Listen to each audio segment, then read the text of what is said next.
Hello friend, आप सभी का आपके अपने यूट्यूब चैनल सुपर स्टडी 4 में वेलकम है। जैसा कि दोस्तों मैं यूपी आर्मिनल technician grade 2 and ISRO technician B के लिए इम्पॉर्टेंट ऑब्जेक्टिव क्वेश्चन की सीरीज चला रहे हैं। ठीक है, इसमें आप जिनकी ट्रेड इलेक्ट्रॉनिक मैकेनिक्स है या जिनकी ट्रेड इंस्ट्रूमेंट मैकेनिक्स है उनके लिए वीडियो बहुत ही इम्पॉर्टेंट है। ठीक है, हमने इसमें पिछले 5 वर्षों में पिछले 5 ईयर में जो इम्पोर्टेंट क्वेश्चन पूछे गए हैं, ठीक है, किसी भी एग्ज़ाम में आए हुए क्वेश्चन हैं, उन्हीं क्वेश्चन का जो इम्पोर्टेंट मतलब जिनकी पूछे जाने की प्रोबेबिलिटी बहुत ज़्यादा है, ठीक है, जिनके पूछे जाने की प्रायिकता बहुत ज़्यादा है, लगभग मैंने उन्हीं क्वेश्चन को इस वीडियो में सिलेक्ट करके रखा है। ठीक है, तो दोस्तों जो हमारा आज का टॉपिक है या इसके अलावा मैं आपको एक बात और बता दूँ, यदि आप DMRC की तैयारी कर रहे हैं, ठीक है, या आप LMRC की तैयारी कर रहे हैं, क्योंकि लखनऊ मेट्रो में वैकेंसी आने वाली है। अभी कानपुर मेट्रो का काम चल रहा है, तो कानपुर मेट्रो में भी वैकेंसी आने वाली है। दिसंबर तक की आशा व्यक्त की जा रही है, वैकेंसी आ जाएगी। ठीक है, इसके अलावा यदि आप नोएडा मेट्रो की तैयारी कर रहे हैं या आप DRDO में टेक्नीशियन पोस्ट की तैयारी करते हैं, तो आपके लिए इन सभी परीक्षाओं की तैयारी के लिए ये वीडियो बहुत ही इम्पोर्टेंट है। ठीक है, अभी तक हमने 40 पार्ट की वीडियो अपलोड कर चुके हैं, आज हमारा 41 पार्ट है। ठीक है, इसके अलावा यदि आप अभी तक हमारे 40 पार्ट नहीं देखे हैं तो आप मेरे चैनल की प्लेलिस्ट में जाइए, आपको यूपी आर्मिनल, ISRO and DMRC, DRDO, LMRC के नाम से प्लेलिस्ट मिलेगी। उसमें आपको 40 पार्ट मिल जाएगा। आज का भी वीडियो आपको उसी में मिल जाएगा। ठीक है, तो जिनकी ट्रेड इलेक्ट्रॉनिक मैकेनिक्स है या इंस्ट्रूमेंट मैकेनिक्स है या जो स्टूडेंट अभी ITI कर रहे हैं प्रेजेंट टाइम में, उनके लिए भी ये वीडियो बहुत ही इंपॉर्टेंट है। ठीक है, क्योंकि वहाँ भी ऑब्जेक्टिव टाइप ही क्वेश्चन पूछा जाता है। ठीक है, तो उनके लिए भी है। बाकी अगर आपको कॉम्पिटिशन की तैयारी करना है तो अभी से आप चालू कर दीजिए। ठीक है, इसके अलावा आज का जो मेरा टॉपिक है, क्योंकि कल मैंने AC सर्किट पढ़ाया था, एक ही सर्किट के क्वेश्चन कराए थे, तो कुछ क्वेश्चन बाकी रह गए थे, तो AC सर्किट के क्वेश्चन आज भी रहेंगे।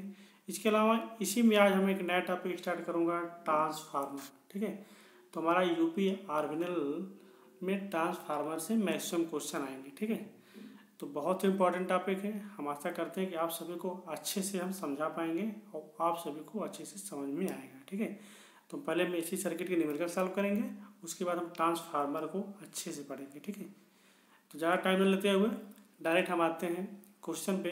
यदि आप हमारे यूट्यूब चैनल पर पहली बार विजिट कर रहे हैं तो यूट्यूब चैनल को सब्सक्राइब करें, वीडियो को लाइक करें, ज़्यादा से ज़्यादा शेयर करें। आइए दोस्तों देखते हैं आज का पहला question. 2 sinusoidal current are given by following equation. ठीक है, इस इक्वेशन के माध्यम से दो हमको दी गई हैं साइनोसॉइडल वेव फॉर्म की इक्वेशन दी गई हैं। उन इक्वेशन के माध्यम से हमें उनको ज्ञात करना है दी phase difference between them is, उनके बीच का कला अंतर ज्ञात करना है। ठीक है, कि हमको दो साइन वेव दी गई हैं, साइन वेव की इक्वेशन दी गई हैं। उन इक्वेशन के माध्यम से मतलब उन समीकरण के माध्यम से हमको उन दोनों के बीच का फेज डिफरेंस ज्ञात करना है। ठीक है, कि उन दोनों इक्वेशन के बीच का कलांतर कितना है। तो पहला करंट का इक्वेशन है हमारी I1 = 10 sin ω t + π/3। I2 का मान है I2 = 15 sin ω t - π/4। ठीक है, तो ये दो इक्वेशन दी गई हैं। एक का हमको फेज दिया गया है कितना, π/3, दूसरे का फेज दिया गया है -π/3। तो φ1 का मान दिया है π/3। हम जानते हैं π/3 क्या होता है, 180/3। तो φ1 का मान हमारा आ जाएगा 60 डिग्री। ठीक है, इसके अलावा φ2 की बात करते हैं तो φ2 = दिया है -π/4। जब -π/4 है तो पाई का मान कितना होता है कि 180 होता है। -180/4, अगर हम -180 को अगर 4 से डिवाइड करेंगे तो 4 चौक 16, लगभग 4 पंचे 20, तो -45 डिग्री है। ठीक है, φ1 का मान हमारा कितना आ गया, 60 डिग्री। φ2 का मान आ गया -45 डिग्री। हम जानते हैं जो कलांतर का हमारा फार्मूला होता है, फेज डिफरेंस या कलांतर का जो हमारा फार्मूला होता है जिसे बोलते हैं फेज डिफरेंस या कलांतर, ठीक है। तो फेज डिफरेंस का हमारा जो फार्मूला होता है वो φ1 माइनस φ2 होता है, ठीक है। तो φ1 का मान हमारा कितना आया 60 आया, φ2 का मान हमारे कितना है -45। ये हमारा माइनस अगर हटेगा तो ब्रैकेट हटेगा तो माइनस क्या कर देगा, वैसे प्लस कर देगा। तो 60 क्या हो जाएगा हमारा 60, ठीक है, 60 माइनस 45 हो जाएगा +105, ठीक है। इधर हम लिख देते हैं φ हो जाएगा, अगर 60 माइनस पटाएंगे तो माइनस जाकर इसको प्लस कर देगा तो हो जाएगा हमारा प्लस, तो 60 + 45, ठीक है। तो हो जाएगा 60 + 45 = हो जाएगा 105, ठीक है। तो ऑप्शन नंबर ए हमारा करेक्ट है 105 डिग्री, ठीक है। इसमें देखिए पहले क्वेश्चन समझ लीजिए क्या दिया हुआ है। इसमें I1 = दिया 10 sin ωt + π/3, ठीक है। तो ये हमारा जो इक्वेशन होती है वो होती है I = Im sin ωt, ठीक है। इसी के माध्यम से हम कंपेयर करते हैं। तो इसमें हमारा क्या दिया हुआ है, फेज डिफरेंस जो दिया हुआ है, ठीक है, ये दिया हुआ है हमारा π/3, क्योंकि इसमें हम फेज डिफरेंस अगर लगाएंगे तो ω + φ होता है, ठीक है। आप देखिए इस क्वेश्चन को फिर से लिख दे रहा हूँ। जो हमारी इक्वेशन होती है करंट की y = होती है Im sin, ठीक है, ω + φ, ठीक है, इंटू टी। तो ओमेगा की वैल्यू हमको वहाँ दी गई है, फाई वैल्यू यहाँ दी गई। फाई वैल्यू हम कंपेयर करते हैं, φ1 = इतना आ गया, φ2 = इतना आ गया, ठीक है। तो ऐसे हम ज्ञात कर लेते हैं। उसका फेज डिफरेंस फार्मूला मैंने बताया क्या होता है, φ1 माइनस φ2 होता है। तो इसी माध्यम से आप इस क्वेश्चन को सॉल्व कर सकते थे, ठीक है। उसी क्रम देखते हैं नेक्स्ट क्वेश्चन। एक ऐसी परिपथ में KB/KBA का अनुपात दर्शाता है, क्या दर्शाता है, शक्ति गुणांक, फॉर्म फैक्टर या भार गुणांक या विविधता गुणांक, ठीक है। तो इसे क्या कहते हैं, इसे हम कहते हैं पावर फैक्टर, ठीक है। क्योंकि मैंने इसको बताया था कि पावर फैक्टर का फार्मूला क्या होता है, पावर फैक्टर = होता है KB/KB, ठीक है। तो ये क्या कहलाता है, पावर फैक्टर कहलाता है। पावर फैक्टर के मैंने 4 फार्मूले बताए थे, ठीक है। एक क्या होता है, एक तो होता है पावर फैक्टर बराबर क्या होता है कि cos φ = होता है R/Z, ये भी पावर फैक्टर का फार्मूला है। cos φ = R/Z, ये भी cos फैक्टर का पावर फैक्टर का फार्मूला है। इसके अलावा एक हमने बताया था पावर फैक्टर = क्या होता है, पावर फैक्टर = होता है RMS वैल्यू अपान एवरेज वैल्यू, ठीक है। दोस्तों एक होता है फॉर्म फैक्टर, एक होता है पावर फैक्टर। इन दोनों में से एक क्वेश्चन जरूर आता है, एक तो आपसे फॉर्म फैक्टर पूछेगा, एक तो आपसे पावर फैक्टर पूछेगा।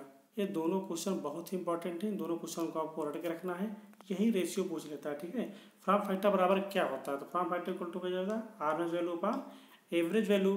अगर पावर फैक्टर फार्मूला है, अगर हम फॉर्म फैक्टर की बात करेंगे तो ये हो जाता है हमारा मैक्सिमम वैल्यू अपान RMS वैल्यू, ठीक है। तो इसी क्रम देखते हैं दोस्तों। तो इसका आंसर क्या हो जाएगा, इसका आंसर हो जाएगा शक्ति गुणांक, ठीक है। हम देखते हैं नेक्स्ट क्वेश्चन।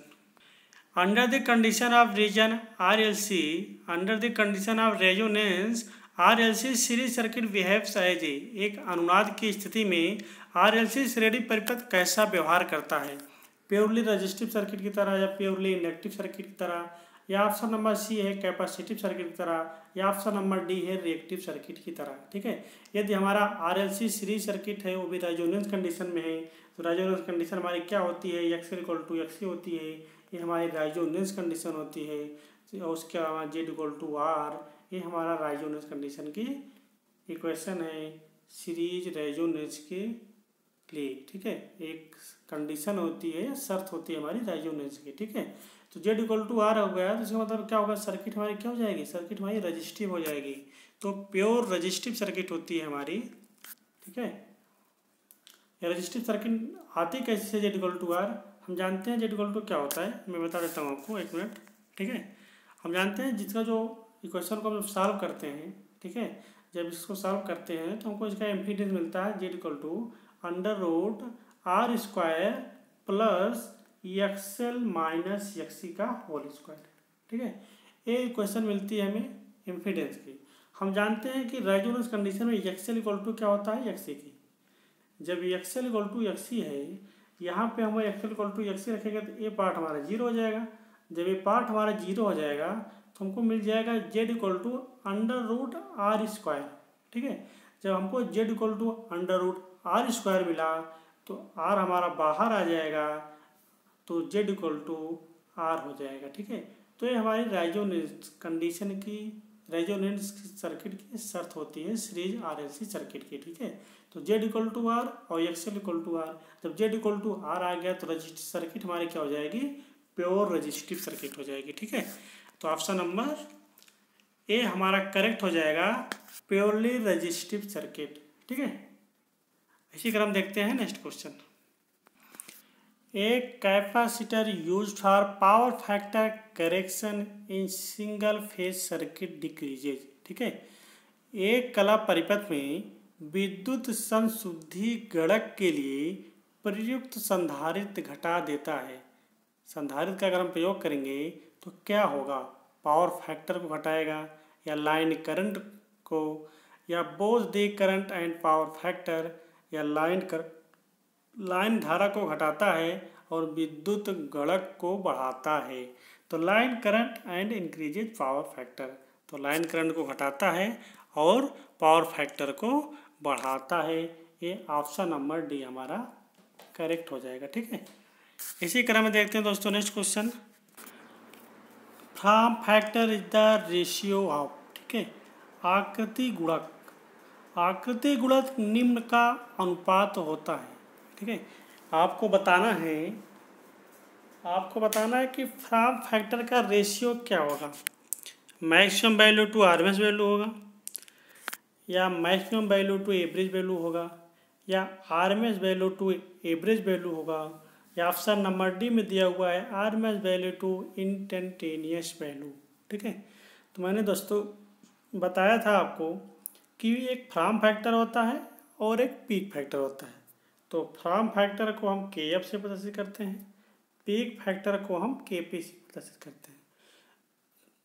देखिए याद रखना है आपको, फॉर्म फैक्टर, पीक फैक्टर और पावर फैक्टर, ये तीनों अलग अलग होते हैं। ठीक है, तो हमको यहाँ पे पूछा है कि फॉर्म फैक्टर, तो फॉर्म फैक्टर के एफ इक्वल टू जो होता है वो होता है हमारा आरएमएस वैल्यू अपान एवरेज वैल्यू।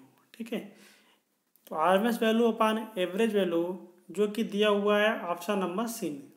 तो ये फॉर्म फैक्टर के केस में रहा RMS value to average value, option number C correct है। अगर यही पीक फैक्टर की बात करता, पीक फैक्टर केपी की बात करता, तो पीक फैक्टर केपी क्या होता, peak factor KP equal to हो जाता maximum value upon RMS value. Maximum value जैसे बोलते हैं peak value upon RMS value, ये हो जाता हमारा पीक फैक्टर। दोस्तों दो तीन हैं, peak factor, power factor and form factor. ये तीनों के फार्मूले आपको याद हैं, आपका 2 नंबर कहीं गया नहीं। ठीक है, ये तीनों फार्मूले आप याद रखें और आपका 2 नंबर कहीं गया नहीं, क्योंकि एग्जाम में बहुत कुछ आता है। ठीक है, इसी क्रम देखते हैं next question. The capacitive reactance of A 0.01 microfarad capacitor in a frequency of 100 kilohertz will be, ठीक है, 100 किलोहर्ट्ज की फ्रीक्वेंसी पर, ठीक है, एक कैपेसिटर का मान दिया हुआ है 0.01 माइक्रोफैरड, उसका हमें ज्ञात करना है धारिता प्रतिघात।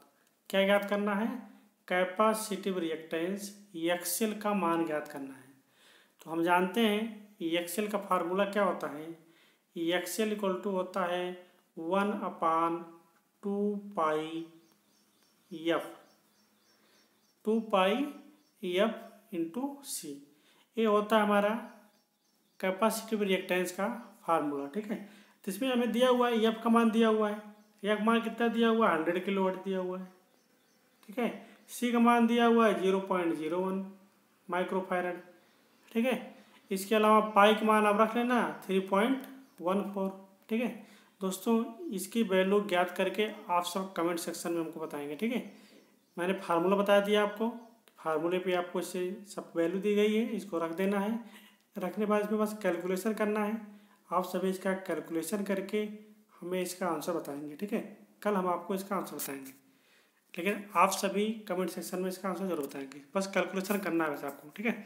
इसी क्रम देखते हैं नेक्स्ट क्वेश्चन। स्टार कनेक्शन के लिए लाइन और फेज के मापदंडों के बीच संबंध किस रूप में होता है, ठीक है। स्टार कनेक्शन देखिए, हमारे पास दो कनेक्शन होते हैं 3 फेज के, एक स्टार होता है और एक डेल्टा होता है। तो स्टार ऐसे बनता है, ठीक है, और एक डेल्टा होता है, ये हमारा डेल्टा होता है, ठीक है। आपको रिलेशन बताना है कि करंट और वोल्टेज बीच में रिलेशन क्या होगा स्टार कनेक्शन में। तो पहले आप समझिए स्टार कनेक्शन हमारा कार्य कैसे करता है। जो हमारी स्टार सर्किट होती है वो हमारे कैसे काम करती है, वो सीरीज की तरह कार्य करती है। कैसे कार्य करती है, एज ए सीरीज सर्किट की तरह कार्य करती है। हम जानते हैं अगर हमारे कोई सर्किट सीरीज में कार्य करती है तो उसमें क्या सेम होता है, उसमें करंट समान होता है। क्या समान होता है, उसमें करंट समान होता है, मतलब धारा समान होती है। यदि कोई सर्किट हमारी पैरेलल की तरह कार्य करती है तो उसमें वोल्टेज समान होता है। तो हमारा जो डेल्टा सर्किट है ये हमारी पैरेलल या समांतर की तरह कार्य करती है, ठीक है। जब हमारा डेल्टा समांतर की तरह कार्य करेगी तो इसमें वोल्टेज समान होगा, ठीक है। ये चीज़ अगर आपको याद है कौन सीरीज की तरह कार्य करती है कौन पैरेलल की तरह कार्य करती है, तो ये जो क्वेश्चन दिया गया है इस तरह का क्वेश्चन आपका कभी गलत नहीं होगा, ठीक है। तो इसमें क्या होता है, इसमें एक फेज करंट होती है और एक लाइन करंट होती है। तो फेज करंट को हम, ठीक है, फेज करंट को IPS से और लाइन करंट को IL से प्रदर्शित करते हैं, ठीक है। फेज वोल्टेज को VPS से और लाइन वोल्टेज को VL से, ठीक है। तो ये चीज़ होती है हमारी स्टार एंड डेल्टा कनेक्शन में, ठीक है। अब यहाँ पूछा है कि स्टार कनेक्शन के लिए लाइन और फेज के मध्य कौन सा रिलेशन सही है, ये आपको बताना है, ठीक है। तो हम जानते हैं स्टार कनेक्शन में करंट हमारी सेम होती है। जब हमारी करंट सेम होगी तो हम यही लिख लेते हैं पहले IL = IPH। लाइन करंट हमारी फेज करंट के बराबर होगी। अच्छा देखते हैं कोई ऑप्शन ऐसा है तो ये सही कर लेते हैं। देखते हैं IL = IPH, पहला ऑप्शन सही है क्योंकि हमारा करंट हमारी सेम है। उसके बाद हम इसमें क्या है कि हम जानते हैं लाइन वोल्टेज जो होगी वो √3 हो जाएगी फेज वोल्टेज की, ठीक है। √3 होती है फेज वोल्टेज की। तो ऐसा कोई ऑप्शन है, हाँ पहले ऑप्शन में दिया हुआ है VL = दिया हुआ है √3 VPH, ठीक है। तो ऑप्शन नंबर ए हमारा करेक्ट हो जाएगा स्टार कनेक्शन के रूप में, ठीक है। तो आशा करते हैं कि आपको समझ में आया होगा दोस्तों। इसी क्रम में दोस्तों अगर बात किया होता हो डेल्टा कनेक्शन की, तो डेल्टा कनेक्शन में क्या होता है कि वहाँ हमने बताया डेल्टा एज ए पैरेलल या समांतर की तरह कार्य करता है। जब वो समांतर की तरह कार्य करता है तो उसमें वोल्टेज समान होगी। जब उसमें वोल्टेज समान होगी तो क्या होगा, उसमें हो जाएगा, ठीक है, phase line voltage = phase voltage. लेकिन उसमें करंट डिफरेंस होती है। जब करंट उसमें डिफरेंस होती है तो हो जाएगा IL = √3 IPH, मतलब √3 हो जाएगी फेज करंट की, ठीक है। तो ये होगा हमारा स्टार डेल्टा कनेक्शन के लिए, ठीक है। तो ये चीज़ ये पॉइंट अगर आपको अच्छी तरह समझ में आ गया होगा ना, तो आप कभी भी स्टार डेल्टा के क्वेश्चन आएंगे तो आपके गलत नहीं होंगे। वो हर एग्ज़ाम में क्वेश्चन आता है, और ख़ासकर आप UP आर्मिल का एग्ज़ाम देने जा रहे हैं तो UP आर्मिल के एग्ज़ाम में आपको 100% मिलेगा, ठीक है। हम आशा करते हैं कि आप लोगों को समझ में आया होगा। देखो दोस्तों, वीडियो का समझ में आ रही है तो वीडियो को लाइक करें, शेयर करें, चैनल सब्सक्राइब नहीं किए चैनल को सब्सक्राइब करें। वीडियो लंबी ज़रूर हो जाती है क्योंकि दोस्तों अगर हम आपको एक एक क्वेश्चन समझाएंगे तो एक क्वेश्चन समझाने करीब 1 से 2 मिनट चला जाता है। जब 1 से 2 मिनट जाएगा तो हम लगभग 30 क्वेश्चन रखते हैं, तो वीडियो करीब 35 से 40 मिनट की बनती है, ठीक है। तो अगर आपको लगता है कि मैं ज़्यादा टाइम ले रहा हूँ तो आप स्पीड बढ़ा लिया करें, वीडियो की स्पीड होती है, ठीक है। आप 1.5 करके या 1.25 करके आप देख लिया करें, ठीक है। जैसे आपको समझ में आए वैसे आप करें, बाकी आप समझने के लिए थोड़ा वेट करें, ठीक है। एक बार क्योंकि वीडियो को बार बार देखने से अच्छा है कि एक बार देख लें और अच्छे से देख लें, ठीक है। अगर एक बार देखने से चीज़ें समझ में आ जाती है तो बहुत ही अच्छा है, ठीक है। अब आगे देखते हैं next question. Watt meter can not be design on the principle of, ठीक है। एक वाट मीटर क्वेश्चन आ गया इसी में, ठीक है, क्योंकि वाट मीटर का हम प्रयोग करते हैं 3 फेज पावर में, ठीक है, मापने के लिए। तो वाट मीटर क्या है कि वाट मीटर किसके सिद्धांत पर डिजाइन किया जाता है आपको बताना है। किसके सिद्धांत पर डिजाइन नहीं किया जा सकता, ठीक है दोस्तों। नहीं शब्द याद रखना, क्योंकि लोग एग्जाम देते समय इस चीज़ को ध्यान नहीं देते हैं। तो नहीं शब्द को आपको जरूर याद रखना है कि वाट मीटर किसके सिद्धांत पर डिजाइन नहीं किया जा सकता।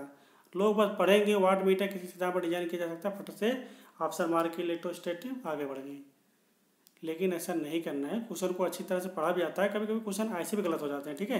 तो watt meter can not be design on the principle of, किसके सिद्धांत पर वाट मीटर को डिजाइन नहीं किया जा सकता। इलेक्ट्रोस्टैटिक इंस्ट्रूमेंट या थर्मोकपल इंस्ट्रूमेंट या मूविंग आयरन इंस्ट्रूमेंट या इलेक्ट्रोडायनेमिक इंस्ट्रूमेंट। तो हम जानते हैं इलेक्ट्रोस्टैटिक इंस्ट्रूमेंट पे, थर्मोकपल इंस्ट्रूमेंट पे, इलेक्ट्रोडायनेमिक इंस्ट्रूमेंट पे, इन तीनों पे डिजाइन किया जाता है। लेकिन मूविंग आयरन इंस्ट्रूमेंट पर हमारा थर्मोकपल मतलब वाट मीटर हमारा डिजाइन नहीं किया जा सकता, ठीक है। तो ऑप्शन नंबर सी हमारा करेक्ट हो जाएगा। इसी क्रम देखते हैं नेक्स्ट क्वेश्चन।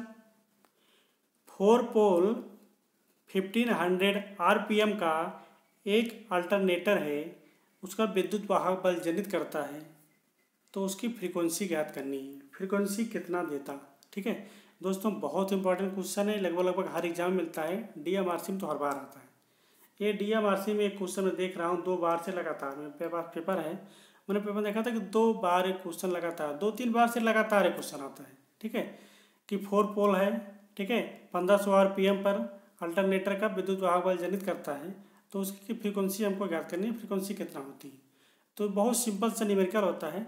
यदि आपको फार्मूला अगर याद है इसका तो आप आसानी से ज्ञात कर सकते हो। तो इसका फार्मूला क्या होता है, एफ इक्वल टू होती है पी इंटू एन अपान 120, पी इंटू एन अपान 120। तो इसी फार्मूले पर रखेंगे, क्योंकि पी मतलब पोलों की संख्या दी गई है हमें, पी इक्वल टू 4 दिया गया है, आरपीएम एन का मान दिया हुआ है, स्पीड का मान दिया हुआ है 1500 आरपीएम, ठीक है, और हमको एफ का मान ज्ञात करना है। तो इसी पे रख लेते हैं हम, ठीक है। तो क्या है कि 1 मिनट, एफ इक्वल टू हो जाएगा हमारा 4 इंटू 1500 अपान 120, 0 से 0 का है हमारा, ठीक है। 4 1 4, 4 3 12, 3 1 3, 3 5 15, कितना आ गया 50 हर्ट्ज आ गया, ठीक है। तो ऑप्शन नंबर डी हमारा करेक्ट हो जाएगा। ऑप्शन नंबर डी हमारा करेक्ट हो जाएगा 50 हर्ट्ज, ठीक है। इसी क्रम देखते हैं दोस्तों next question. Which of the following is not a type of watt meter, निम्न में से कौन सा एक वाट मीटर का प्रकार नहीं है। मूविंग कॉइल, परमानेंट मैग्नेट या इंडक्शन या डायनमोमीटर या इलेक्ट्रोस्टैटिक। तो हम जानते हैं जो हमारा मूविंग कॉइल परमानेंट मैग्नेट होता है ये हमारा वाट मीटर का प्रकार नहीं है। तो ऑप्शन नंबर है हमारा सही हो जाएगा। इसी क्रम में देखते हैं next question. A 40 watt bulb burn on a average of 10 hour a day of 1 week, the weekly consumption of energy will be. दोस्तों यूपीआर मिल के लिए बहुत इंपॉर्टेंट क्वेश्चन है, ठीक है। क्या कह रहा है कि एक सप्ताह के लिए प्रतिदिन 10 घंटे की औसत पर 40 वाट का बल्ब अगर जलता है तो ऊर्जा का साप्ताहिक उपयोग कितना होगा। एक दिन में वो कितनी खपत करेगा वो आपको यूनिट बतानी है उसकी, ठीक है। यूनिट ज्ञात करने का फार्मूला क्या होता है, यूनिट ज्ञात करने का फार्मूला क्या होता है, वाट इंटू आवर इंटू डे अपान 1000, यही फार्मूला होता है यूनिट निकालने का। इसी पे आप रखिए और ज्ञात कीजिए, आसानी से आ जाएगा, ठीक है। तो हम देखते हैं क्या दिया हुआ है। एक सप्ताह दिया हुआ है, मतलब 7 दिन दिया हुआ है,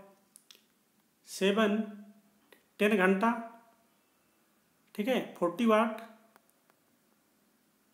अपान 1000, ठीक है। इससे गया हमारा ए गया, इससे हमारा ए गया, 7 चौक 28, 28 अपान 10 करेंगे तो 2.8 यूनिट हो जाएगा, ठीक है। तो 2.8 यूनिट ऑप्शन नंबर डी में हमारा दिया हुआ है, ठीक है। तो ऑप्शन नंबर डी हमारा करेक्ट हो जाएगा। इसी क्रम देखते हैं नेक्स्ट क्वेश्चन, ठीक है दोस्तों। डीएमआरसी दिल्ली मेट्रो में पूछा गया, ठीक है। तो ऐसे क्वेश्चन जो कि एग्जाम में आए हुए हैं उन्हीं क्वेश्चन को मैं calculate the angular frequency of A sine wave when this supply frequency is 50 hertz. एक जया तरंग की कोणीय आवृत्ति की गणना करें जब आपूर्ति आवृत्ति 50 हर्ट्ज होती है। ठीक है, सप्लाई फ्रीक्वेंसी यदि आपकी 50 हर्ट्ज है तो कोणीय फ्रीक्वेंसी या एंगुलर फ्रीक्वेंसी क्या होगी आपको बताना है।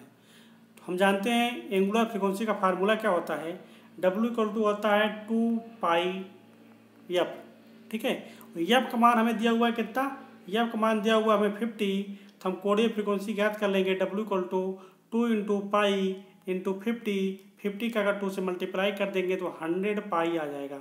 ठीक है, 100 पाई रेडियन पर सेकेंड, क्योंकि कोणीय फ्रीक्वेंसी का जो यूनिट होती है वो रेडियन पर सेकेंड होती है, तो ऑप्शन नंबर बी हमारा करेक्ट हो जाएगा, 100 रेडियन पर सेकेंड। ठीक है, इसी क्रम देखते हैं नेक्स्ट क्वेश्चन। देखिए दोस्तों, ये भी DMRC में आया था। ठीक है, इसी क्रम देखते हैं next. Power factor of an electric bulb is, एक विद्युत बल्ब का शक्ति गुणांक कितना होता है ये आपको बताना है। लैगिंग करता है, लीडिंग करता है, या इनफाइनाइट होता है, या यूनिटी होता है। तो हमारा जो इलेक्ट्रिक बल्ब होती है उसका पावर फैक्टर कितना होता है, यूनिटी होता है। यूनिटी क्यों होता है दोस्तों, क्योंकि उसमें टंगस्टन यूज किया जाता है। टंगस्टन क्या होता है, उसका जो रेजिस्टेंस होता है बहुत अधिक होता है। तो जानते हैं जो रेजिस्टेंस होता है उसका क्या होता है, पावर फैक्टर यूनिटी होता है। तो इसीलिए हमारा विद्युत बल्ब का भी पावर फैक्टर क्या होता है, यूनिटी होता है। तो ऑप्शन नंबर डी हमारा करेक्ट है। इसी क्रम देखते हैं next. When an alternating supply is given to a purely inductive load. ठीक है, एक प्रत्यावर्तित आपूर्ति एक विशुद्ध रूप से प्रेरक भार को दी जाती है तो उसमें क्या होगा, ANMRC का क्वेश्चन है दोस्तों। ठीक है, प्योर इंडक्टिव सर्किट की बात कर रहा है। तो हमने बताया था प्योर इंडक्टिव सर्किट के लिए फट से आपको कोई फार्मूला लिखना है, सिविल। हमने सिविल लिखा, इसमें वोल्टेज 90 डिग्री लीड करता है, करंट 90 डिग्री लैग करती है। यही कैसी ऑप्शन मिल जाए तो ये ऑप्शन को टिक करके निकल जाना है। डायरेक्ट आपको सिविल लिखना है, वोल्टेज पहले आ रही है, वोल्टेज पहले आ रही है तो वोल्टेज हमारी लीड करेगी, करंट बाद में आ रही है, करंट हमारी लैग करेगी। हम देखते हैं किस ऑप्शन में दिया हुआ है, voltage will be lead then by current 90 degree, current से वोल्टेज 90 डिग्री लीड करेगी। ऑप्शन नंबर ए है, voltage will be lead current by 135 degree, ये गलत है। करंट विल बी लीड गलत है बोथ। ठीक है, जब ऑप्शन नंबर हमको कौन सा मिल गया, ऑप्शन नंबर पहले ही हमें मिल गया था, वोल्टेज लीड कर रहा है 90 डिग्री करंट से। ठीक है, तो ऑप्शन नंबर ए हमारा करेक्ट है। इसी क्रम देखते हैं दोस्तों नेक्स्ट क्वेश्चन। दोस्तों आगे जाने से पहले, क्योंकि मैंने सिविल लिखा, हो सकता है कुछ स्टूडेंट आज पहली बार वीडियो हमारा देखें, उनको इसके बारे में पता ना हो, तो मैं बस ओनली मैं आपको 30 सेकंड लूँगा, इसको मैं समझा देता हूँ। ठीक है, देखिए दोस्तों सिविल का मतलब क्या है, सी का मतलब होता है हमारा क्या, कैपेसिटर, संधारित्र जिसे बोलते हैं। आई हमारा धारा होती है, भी हमारा वोल्टेज होता है, आई हमारी धारा होती है, यल हमारा क्या होता है, इंडक्टर होता है। ठीक है, तो हम इस ऐसे क्रम में चलेंगे। ठीक है, तो उसमें क्या है, कैपेसिटर है पहला हमारा, तो कैपेसिटर की जस्ट बाद क्या आ रही है, हमारी करंट आ रही है। यदि कैपेसिटर के जस्ट बाद मतलब जो पहले आ रहा है, पहले करंट आ रही है, बाद में वोल्टेज आ रहा है, तो कैपेसिटर में पहले करंट आ रही है तो इसमें करंट जो है कैपेसिटर में 90 डिग्री लीड करेगी। क्या करेगी, करंट 90 डिग्री लीड करेगी और वोल्टेज क्या करेगा, 90 डिग्री लैग करेगा। यदि हम बात करते हैं इंडक्टर केस में, तो इसमें भी देखिए वोल्टेज पहले आ रहा है, करंट बाद में आ रही है। जब इसमें वोल्टेज पहले आ रहा है तो वोल्टेज 90 डिग्री लीड करेगा, करंट 90 डिग्री लैग करेगी। ठीक है, तो एक क्वेश्चन बहुत पूछा जाता है, इससे अभी पूछा है, तो ऐसे आपको क्वेश्चन पूछता है। ठीक है, तो इसलिए ये फार्मूला आप याद रखें, सिविल, यदि आप सिविल को अगर याद रखे हैं आप, ठीक है, सिविल को आप याद रखे हैं तो इस तरह का कोई भी क्वेश्चन आएगा, बहुत कंफ्यूजिंग क्वेश्चन होता है, कभी आपका गलत नहीं होगा। ठीक है, इसी क्रम देखते हैं दोस्तों नेक्स्ट क्वेश्चन। हम आशा करते हैं कि अब आपको समझ में आ गया होगा। दोस्तों अब ट्रांसफार्मर के क्वेश्चन स्टार्ट हो गए हैं। ठीक है, ये पहला क्वेश्चन है हमारा ट्रांसफार्मर का। Which of the following part of a transformer consist of A small vessel which contains A drying agent. ठीक है, ट्रांसफार्मर के किस भाग में एक छोटे से बर्तन में सुखाने वाला पदार्थ रखा जाता है, कंजर्वेटर है, ऑयल टैंक है, या बाइंडिंग है, या ब्रीदर है। ठीक है, तो क्या होता है दोस्तों, जो हमारा ब्रीदर होता है, ब्रीदर में हम रखते हैं जिसे बोलते हैं सिलिका जेल। जब सिलिका जेल को हम रखते हैं वहाँ पे तो उसकी नमी को सोखता है। ठीक है, सिलिका जेल हम इसीलिए उसमें रखा जाता है ब्रीदर में। ठीक है, बाइंडिंग जानते हैं, या बाइंडिंग होती है दो प्रकार की ट्रांसफार्मर की। ऑयल टैंक क्या होता है, बाइंडिंग हमारी हीट होती है, उसे ठंडा करने के लिए होता है। ठीक है, ये होता है हमारे कंजर्वेटर भी हमारे ट्रांसफार्मर का एक पार्ट है। ठीक है, तो इसी क्रम देखते हैं दोस्तों नेक्स्ट क्वेश्चन, इसका ऑप्शन नंबर कौन सही है? इसका ऑप्शन नंबर हमारा बी सही है, ब्रीदर, क्योंकि ब्रीदर में ही हम सिलिका जेल को रखते हैं जिससे क्या कहती है वो सोखती है, उसकी नमी को जो है बॉन्डिंग जो हमारी नमी आ जाती है वो नमी को सोख लेती है और शोषित करती है सिलिका जेल। ठीक है, इसी क्रम देखते हैं। एक है बुचेल्ज रिले है, Buchholz relay use to protect, Buchholz relay को किसके संरक्षण हेतु इस्तेमाल किया जाता है? ये किसका पार्ट है दोस्तों? ये भी एक ट्रांसफार्मर का पार्ट है। ठीक है, किसका पार्ट है? ट्रांसफार्मर का पार्ट है। बहुत इंपॉर्टेंट क्वेश्चन है, कई बार एग्जाम में आया है। बुचेल्ज रिले या बुचेल्ज रिले बोलते हैं, ठीक है, इंग्लिश में। तो ये बहुत इंपॉर्टेंट क्वेश्चन है, कई बार आता है एग्जाम में, ऐसे पूछ लेता है किसका पार्ट है, तो किसका पार्ट होता है? ट्रांसफार्मर का पार्ट होता है। ठीक है, इसी क्रम देखते हैं next question. Booster transformer are use to, जो हमारा बूस्टर ट्रांसफार्मर होता है किस लिए इस्तेमाल किया जाता है? ठीक है, बूस्ट मतलब आप समझ रहे हैं, बूस्ट करना, बूस्टअप करना। ठीक है, तो क्या होता है? To change the voltage magnitude and angle, voltage का परिमाण और कला का कोण बदलने के लिए, या वोल्टेज का परिमाण घटाने के लिए, या वोल्टेज का परिमाण बढ़ाने के लिए, या वोल्टेज कला का कोण बदलने के लिए। तो हम जानते हैं बूस्टर मतलब भी होता है बूस्टअप करना, उसका मतलब बूस्ट करना, बढ़ाना। तो increase the voltage magnitude, voltage का परिमाण बढ़ाने के लिए हम बूस्टर ट्रांसफार्मर का प्रयोग करते हैं। तो ऑप्शन नंबर सी हमारा करेक्ट हो जाएगा। ठीक है, इसी क्रम देखते हैं नेक्स्ट क्वेश्चन। ऑटो ट्रांसफार्मर है, स्वपरिणामित्र में होता है। जो ऑटो ट्रांसफार्मर होता है उसमें क्या होता है? वन बाइंडिंग होती है या मल्टीपल बाइंडिंग होती है, टू बाइंडिंग होती है, does not have any binding, इसमें कोई बाइंडिंग नहीं होती है। तो हम जानते हैं जो ऑटो ट्रांसफार्मर होता है हमारा, ऑटो ट्रांसफार्मर में हमारा क्या होती है? सिंगल बाइंडिंग होती है, सिंगल बाइंडिंग होती है। इसमें टेप चेंजर लगा होता है, टेप चेंजर के माध्यम से हम किस बाइंड, इसको हमें स्टेप अप या स्टेप डाउन कैसे यूज किया जाता है हम आपको बना देते हैं। ये होता है हमारा ऑटो ट्रांसफार्मर, यहाँ पे लिखा होता है टेप चेंजर बोलते हैं इसे। ठीक है, इस टेप चेंजर के माध्यम से हम इसको स्टेप अप या स्टेप डाउन करके यूज कर सकते हैं। एक बात और दोस्तों, जो हमारा ऑटो ट्रांसफार्मर होता है वो सेल्फ इंडक्शन के सिद्धांत पर कार्य करता है। ठीक है, सेल्फ इंडक्शन के सिद्धांत पर कार्य करता है। बाकी जो हमारा ट्रांसफार्मर होता है वो म्यूचुअल इंडक्शन के सिद्धांत पर कार्य करता है, इसे आप सब जानते हैं। वो म्यूचुअल इंडक्शन के सिद्धांत पर कार्य करता है, लेकिन हमारा जो ऑटो ट्रांसफार्मर होता है वो सेल्फ इंडक्शन के सिद्धांत पर कार्य करता है। इसमें सिंगल वाइंडिंग होती है, इसमें टेप चेंजर के माध्यम से हम इसे स्टेप अप या स्टेप डाउन करके यूज करते हैं। ठीक है, तो ऑप्शन नंबर ए हमारा इसका करेक्ट है, सिंगल वाइंडिंग। ठीक है, एक कुंडलन का प्रयोग किया जाता है ऑटो ट्रांसफार्मर में। इसी क्रम देखते हैं next question. The current and potential transformer are use to measure the, धारा और विभव पैरामीटर डॉट डॉट को मापने के लिए उपयोग किया जाता है। Low current and low voltage, high current and high voltage, या high voltage and low current, या ऑप्शन नंबर डी में दिया हुआ है high current and high voltage. तो दोस्तों जो हमारा करंट एंड वोल्टेज ट्रांसफार्मर होता है इसका प्रयोग हम करते हैं high current and high voltage ज्ञात करने के लिए। ठीक है, जो हमारा करंट ट्रांसफार्मर होता है वो हमारा जैसे कि एमीटर हो गया, ठीक है, वोल्ट मीटर हो गया, या एनर्जी मीटर हो गया, या रिले हो गया, इन सबको जो है सप्लाई प्रदान करने के लिए प्रयोग किया जाता है। ठीक है, और वोल्ट मीटर का प्रयोग हमें, ठीक है, वोल्ट मीटर का प्रयोग 500 वोल्ट से अधिक वोल्टता पर, ठीक है, सूचक या मापन यंत्रों की वोल्टता या कुंडली को सप्लाई प्रदान करने के लिए हम पोटेंशियल ट्रांसफार्मर का प्रयोग करते हैं। ठीक है, तो यहाँ पे इस केस में हमारा ऑप्शन नंबर डी हमारा करेक्ट है।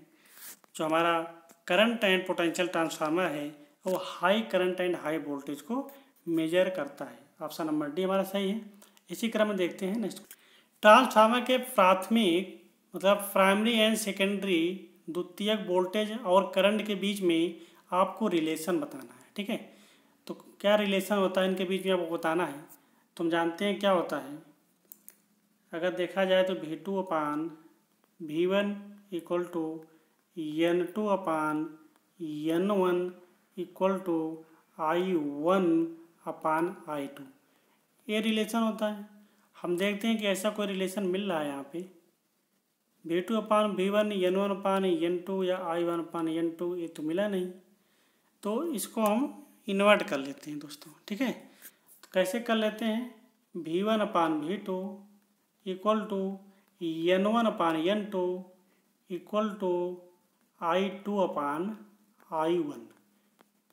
क्योंकि दोस्तों इसमें क्या होता है, जो करंट होती है हमारी वो हमेशा वो इन्वर्सली प्रोपोर्शनल होती है कुंडली के और वोल्टेज के, तो इसीलिए I2/I1 हो जाता है। ठीक है, तो V1/V2 equal to N1/N2 equal to I2/I1, ये ऑप्शन नंबर ए में हमको मिल रहा है। ठीक है, तो हमारा ऑप्शन नंबर ए हमारा करेक्ट हो जाएगा। ठीक है, ऑप्शन नंबर ए अगर हम देखें तो V1/V2 equal to N1/N2 equal to I2/I1, ये हमको करंट का रेशियो उल्टा देखना है।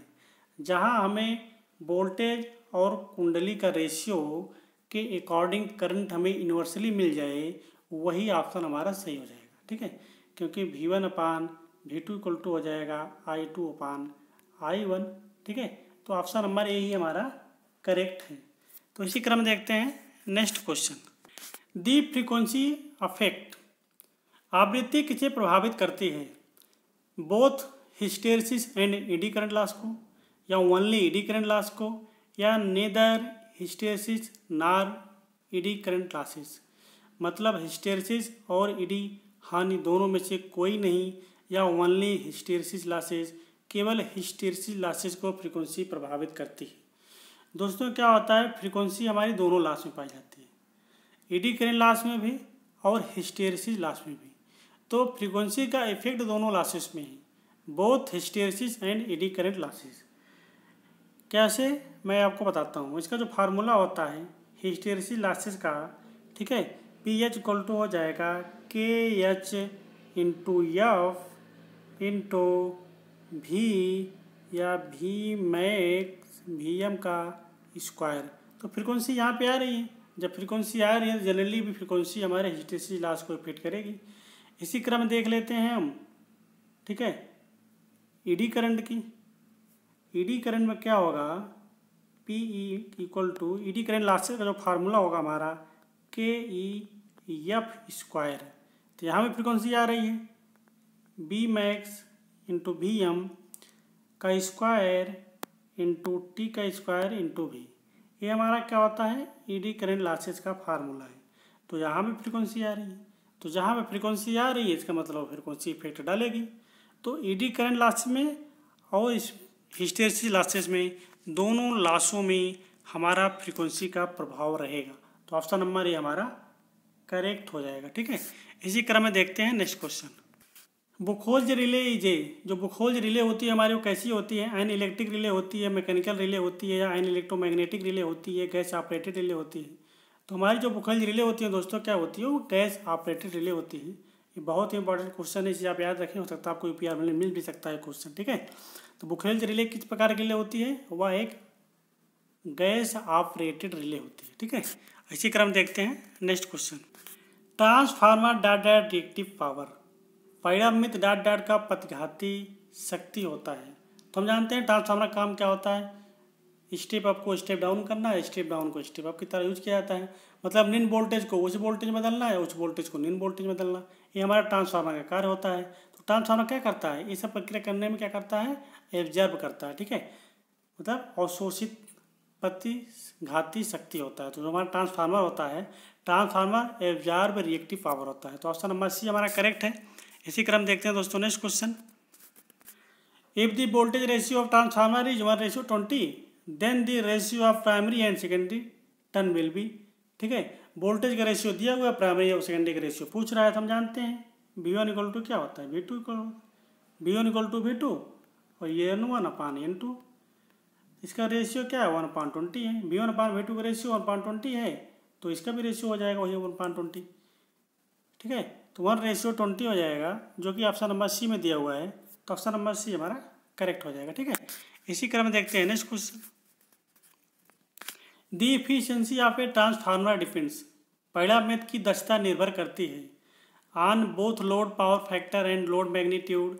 ऑन लोड पावर फैक्टर मतलब भार के शक्ति गुणांक पर, या भार के परिणाम पर लोड और मैग्नीट्यूड, या neither are load power factor nor on load magnitude, न तो भार के शक्ति गुणांक पर न तो भार के परिणाम पर। तो हमारी जो ट्रांसफार्मर की एफिशिएंसी होती है वो दोनों पर निर्भर करती है। ठीक है, load power factor and load के मैग्नीट्यूड दोनों पर निर्भर करती है। तो ऑप्शन नंबर ये हमारा करेक्ट हो जाएगा।